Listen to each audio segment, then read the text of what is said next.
अध्याय 5 केदारनाथ यात्रा, सोनप्रयाग, गौरीकुंड, रामबाड़ा और केदारनाथ महातीर्थ।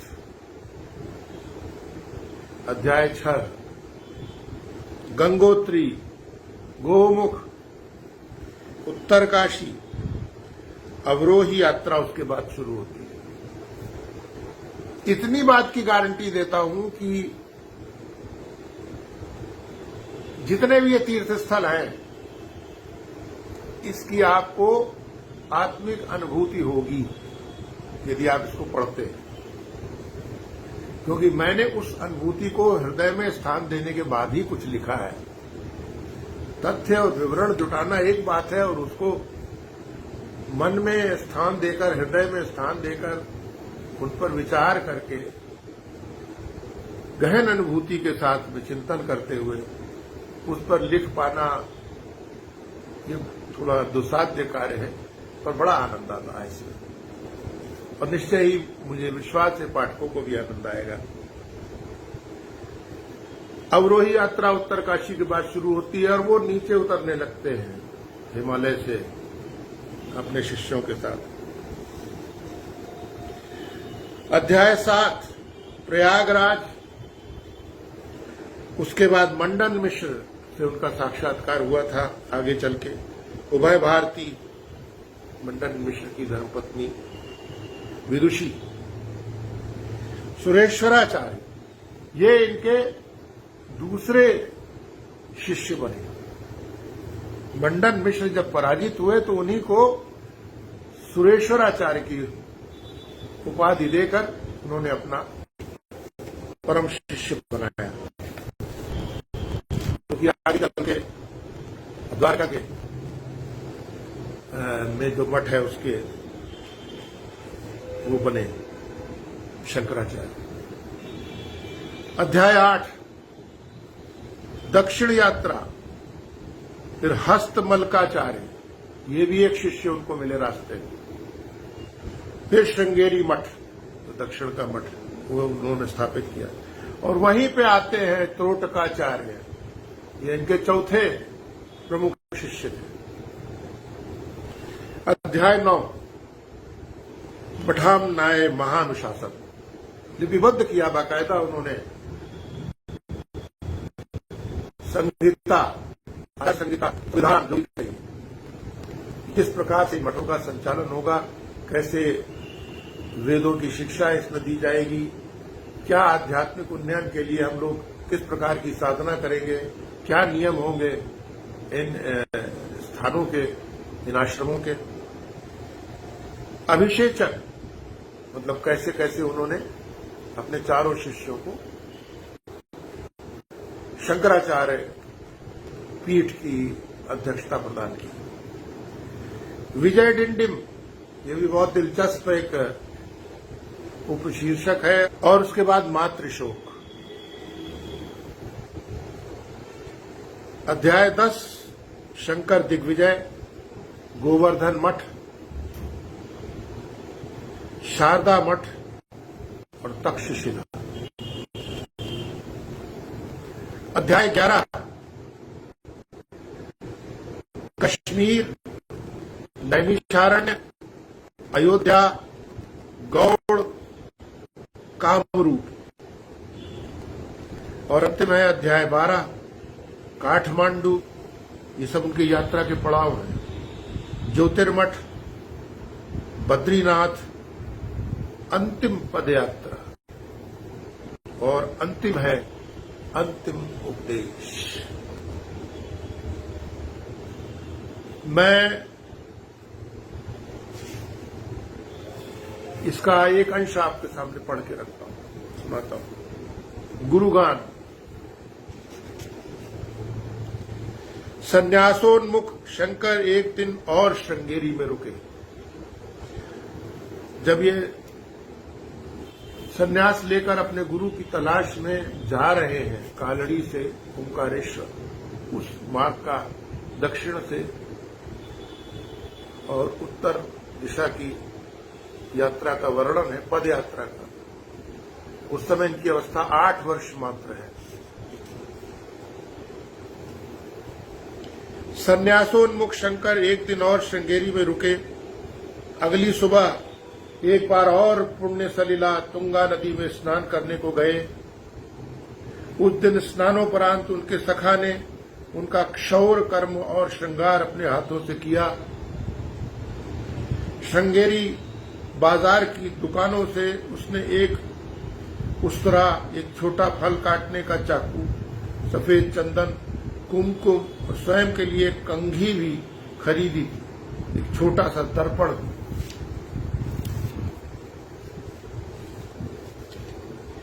स्नान से पूर्व शंकर का एक नाई की भांति मुंडन किया। स्नान के उपरांत उनके माथे पर मोटा त्रिपुंड सफेद सुगंधित चंदन से लगाया। उनके नीचे दोनों भवों के मध्य एक गोल बिंदी पूजन ध्यान के बाद वे आगे की पदयात्रा पर निकल पड़े। उत्तर दिशा को जाता वह रास्ता अब यातायात के दृष्टिकोण से अपेक्षाकृत अधिक व्यस्त हो चला था। घोड़ा गाड़ी, बैलगाड़ी, रथों की आवाजाही बढ़ गई थी। शंकर के मन में अपने परम गुरु के दर्शन की ललक हर बीतते दिन के साथ बढ़ती जा रही थी। उनके पैदल सफर की यात्रा गति भी बढ़ रही थी। ओंकारेश्वर, नर्मदा नदी, पूज्य महात्मा गोविंद पाद के बारे में पूछते पाछते वे निरंतर आगे बढ़ रहे थे। उन्हें बस अब एक ही धुन सवार थी, भगवान गोविंद पाद से सन्यास की दीक्षा और अद्वैत वेदांत का दुर्लभतम ज्ञान, माया मोह का त्याग और अपनी आत्मा का परमात्मा से सीधा जुड़ाव। इनसे संबंधित समस्त रहस्यों को परम पूज्य गुरुदेव से प्राप्त कर परमानंद को प्राप्त करना। इस विचार के समक्ष शंकर को अब तक का अपना सब पढ़ा लिखा तुच्छ प्रतीत होता। सचमुच जो ब्रह्म विद्या सदगुरु के श्री मुख से प्राप्त होती है, उसका कोई मुकाबला नहीं। गुरु ही उद्धारक है, गुरु ही तारक है। यदि गुरु के श्री चरणों में किसी शिष्य अथवा साधक का मन नहीं रमता, तो उसमें चाहे सहस्त्र गुण हो, उसकी चाहे जो भी उपलब्धियां हो, उन सब का क्या लाभ। और कालड़ी से ओंकारेश्वर की अपनी इस यात्रा में गुरु की खोज में निकले परम ब्रह्म जिज्ञासु शंकराचार्य अपने भावी गुरु की मूर्त की कल्पना मन में करके उस महापथ पर चलते चलते अचानक गा उठे। शरीरम स्वरूपम सदा रोग मुक्तम यशश्चारु चित्रम धनम मेरुतुल्यम मनस्तेन लग्नम गुरोरंघ्रिपद्मे ततः किम ततः किम ततः किम ततः किम। भले ही शरीर रूपवान हो और सदैव रोग मुक्त रहे, यश चारों दिशाओं में फैला हुआ हो और पर्वत जैसी अपार धन संपदा हो, परंतु यदि गुरु के चरण कमल में मन नहीं रमता हो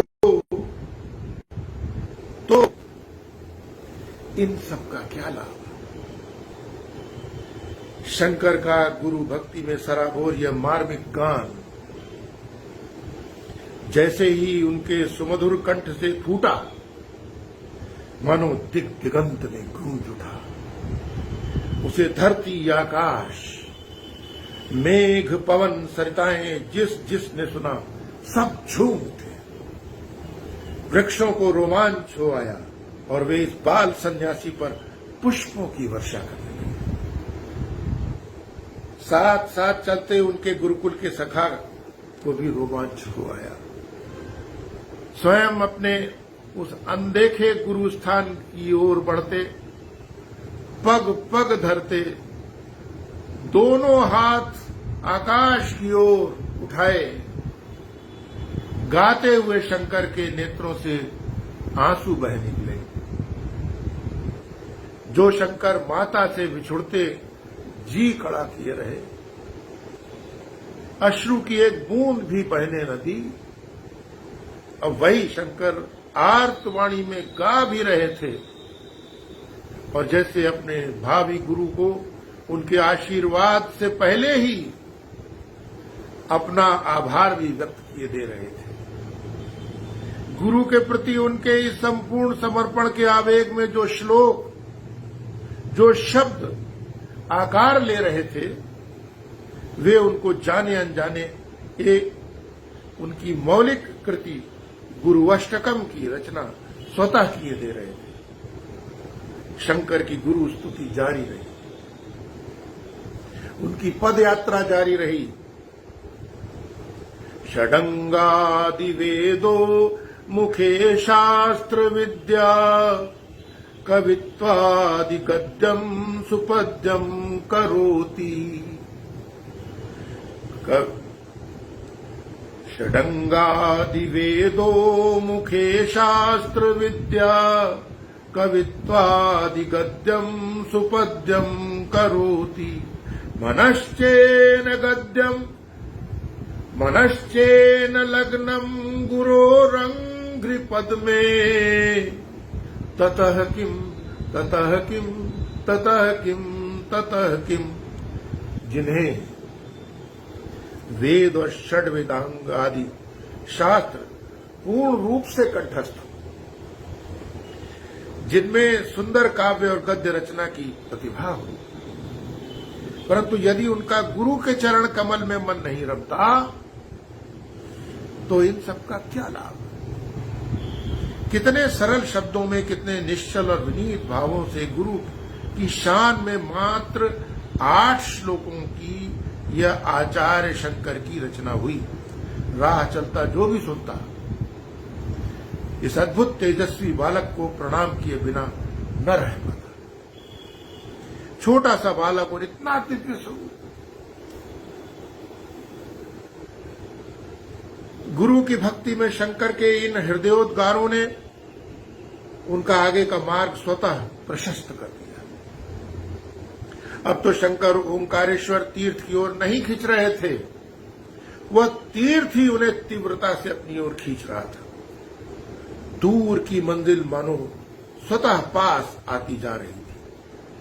एक बाल सन्यासी, मन से जन्मजात सन्यासी, तन से भी अब सन्यासी, शीघ्र ही गुरु दीक्षा के बाद औपचारिक रूप से चिर सन्यास की ओर अग्रसर। सन्यासी का चोला, एक हाथ में साधारण दंड, दूसरे हाथ में कमंडल, द्रुत गति से अपने लक्ष्य की ओर बढ़ते कदम।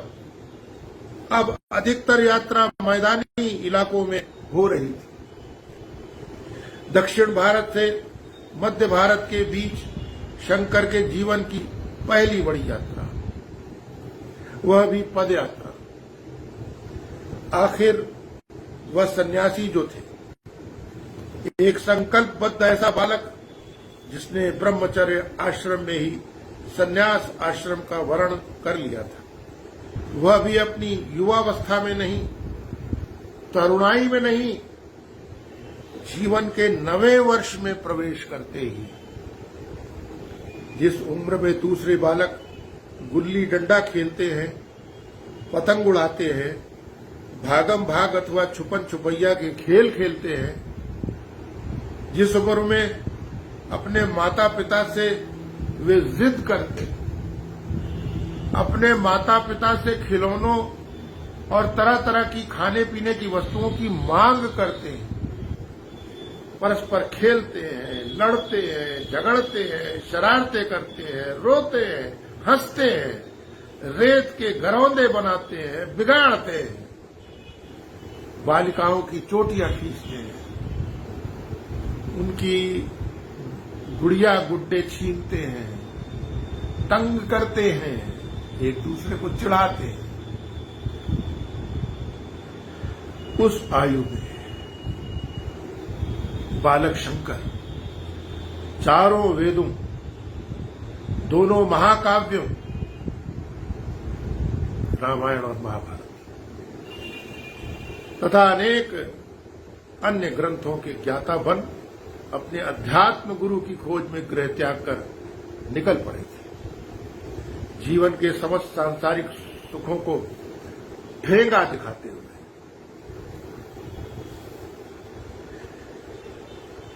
उन दिनों आज से 2500 वर्ष पूर्व जनसंख्या का घनत्व अत्यंत क्षीण था, इसे आप समझ सकते हैं। नगर ग्राम छुटपुट आबादी में इधर उधर दूर दूर तक बिखरे हुए थे। मध्य भारत में तो आज भी दूसरे प्रदेशों की अपेक्षा जनसंख्या का घनत्व काफी कम है।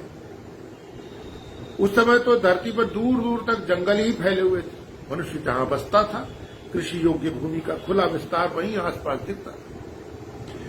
दक्षिण से उत्तर की ओर जाता हुआ मुख्य पथ, बाईं ओर कुछ कोस यदि जाते तो महासागर मिल जाता, परंतु समुद्र को छोड़ उस महावन्य प्रक्षेत्र से गुजरते उस मार्ग पर चले जा रहे थे शंकर।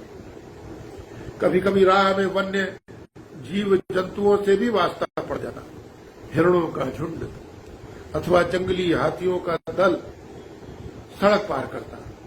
सड़कें आज की तरह पक्की कोलतार की अथवा सीमेंटेड तो न थी, कहीं पथरीली तो कहीं कच्ची ही हुआ करती थी। रथों अथवा बैलगाड़ियों की लीक से भी संयुक्त कहीं कहीं, जिस पर दोनों ओर घास उगी रहती। मार्ग हर जगह निरापद ना होता, कहीं कहीं तो बाघ, सिंह, चीते, भेड़िए, सियार जैसे अनेक हिंसक पशु भी मिल जाते हैं। राहगीर लोग ठिठक जाते हैं, किंतु जंगली जीव किसी को अनावश्यक हानि न पहुंचाते। वे स्वभाव से क्रूर एवं लुटेरे मनुष्यों से भी अधिक शांतिपूर्ण होते हैं। शंकर डरे हुए उद्भ्रांत से कहते, मित्र घबराओ मत, ये कुछ नहीं करेंगे, तुम इन्हें अपनी राह जाने दो, ये तुम्हें तुम्हारी राह जाने देंगे। वानरों और चिड़ियों की तो भरमार थी उन वन्यांचलों में। वन मुर्गियां यत्र तत्र निर्भय विचरती थी। खरगोश और दूसरे छोटे जीवों को लोमड़ियों और श्रृंगालों आदि के भय के अतिरिक्त मनुष्य से कोई विशेष भय नहीं लगता था, जब तक कि वे आखेटक न हो। वन्य जीव और जनजीवन में एक संतुलित तादात्म्य था उन दिनों। प्राकृतिक प्रदूषण तो नाम मात्र को भी न था। चलते चलते चलते रुकते और पुनः चलते 2 महीने बीत गए। तब वह ओंकारेश्वर ज्योतिर्लिंग तीर्थ निकट आया। पहाड़ी इलाका पुनः शुरू हो गया, मार्ग सर्पीला हो गया। हरियाली और ऊंचाई युक्त एक सुरम्य वातावरण उन दोनों पदयात्रियों के सन्मुख सजीव हो उठा। चलते चलते ऊंचाई से एक स्थान पर नीचे का अद्भुत दृश्य देखा शंकर और उनके प्रिय सखा भ्रात ने। नर्मदा नदी और उसकी सहायक सरिता ने मिलकर एक शैल शिखर को घेर रखा है, प्रायः उनके आकार में। शंकर आते जाते पदयात्रियों से योगीराज गोविंदपाद जी महाराज के बारे में पूछने लगे। अधिकतर लोगों ने उन्हें महाशिव मंदिर का पता ठिकाना तो बताया, उन महात्मा के बारे में किसी राहगीर से कुछ पता न चला। सौभाग्य से एक सज्जन श्री यात्री ने उन्हें सुझाव दिया, उस पर्वत की तलैटी से जाएं, वहां कुछ साधु सन्यासी रहते हैं, उनसे ज्ञात कीजिए, कदाचित आपको कुछ जानकारी मिल सके। शंकर ने आंखों पर हाथ रखकर देखा, धूप तेज थी। सामने बहुत दूर पर लहराती बलखाती नर्मदा के उस छोर पर एक पहाड़ी थी, जिसके शिखर से कुछ नीचे सफेद चूने से पुता एक छोटा सा मंदिर दिखा उन्हें, जिस पर भगवा ध्वज लहराता इतनी दूर से दिख रहा था। यदि पक्षी की भांति एक उड़ान में वहां जाया जा सकता तो उड़ान के पश्चात पंखों में थोड़ी थकान अवश्य लगती। इस प्रकार ये उपन्यास चलता जाता है। जगत गुरु आदि शंकराचार्य के चरण कमल जो है एक पदयात्री के रूप में चलते जाते हैं। उनके शिष्य, उनके अनुयायी उनका अनुगमन करते जाते हैं, फॉलो करते जाते हैं। आइए हम आप भी सनातन धर्म के इस महान संरक्षक, इसके पुनरुद्धार, प्रातः स्मरणीय परम पूज्य जगत गुरु आदि शंकराचार्य महाराज को प्रणाम करें, उनके दिखाए हुए मार्ग पर चलें। अनेक झंझावात जो झेले हैं इस भारत भूमि ने, उसका कारण है कि जो सनातन धर्म की नींव है वो इतनी सुदृढ़ उन्होंने कर दी थी। सनातन धर्म पर उसके सन्मुख राज्याश्रय प्राप्त बौद्ध धर्म के विस्तार का अवरोध तो था ही, स्वयं सनातन धर्म के मार्ग में विभिन्न आंतरिक मतमतांतर उसके अनुयायियों को भ्रमित कर रहे थे, उनमें झगड़े करा रहे थे। जगत गुरु आदि शंकराचार्य ने ऐसे समय में सनातन धर्म के संरक्षण और उसके सुदृढ़ीकरण का बीड़ा उठाया। उन्होंने इसके लिए सबसे पहले शास्त्रों का गंभीर अध्ययन किया, वेदों के सार ब्रह्म सूत्र का भाष्य लिखकर उसे सरलीकृत किया, गीता और उपनिषदों के भाष्यों की भी रचना की, शास्त्रार्थ द्वारा बौद्धों और सनातन हिंदू धर्म के विभिन्न मत मतांतरों के झगड़े भी निपटाए। उन्होंने लोगों को बताया कि वैष्णव, शैव, शाक्त इत्यादि आराधना पद्धतियों में कोई विभेद नहीं है, सभी आस्था मार्ग के विविध स्वरूप हैं और सनातन पथ वही है जो वेदों का मार्ग है, जो आत्मा को परमात्मा की ओर ले जाता है, जो निराकार ब्रह्म की ओर ले जाता है। आत्मा और परमात्मा में, जीव और जगत में कोई विभेद नहीं है, सब कुछ ब्रह्ममय है। अतः अद्वैत ब्रह्म ही अंतिम लक्ष्य है। इस प्रकार आदि शंकराचार्य महाराज की संपूर्ण जीवन यात्रा, उनके प्रवचन, उनकी कृतियां, सब कुछ अनंत से अनंत तक की यात्रा थी। वे कुल 32 वर्ष 6 माह और मात्र 10 दिन जीवित रहे। उन्होंने जो चौथा सबसे बड़ा कार्य किया हमारी सनातन संस्कृति के लिए, उसकी नींव को मजबूत करने के लिए भारत की चारों दिशाओं, उत्तर, दक्षिण, पूर्व और पश्चिम में 4 शांकर मठों की स्थापना, उनमें वैदिक ज्ञान, शिक्षा और अध्यात्म की जबरदस्त स्थापना और व्यवस्था, यह सब करके वे बहुत ही अल्प आयु में सदा सदा के लिए हमारे सनातन धर्म की नींव को अक्षुण्ण करके ब्रह्मलीन हुए।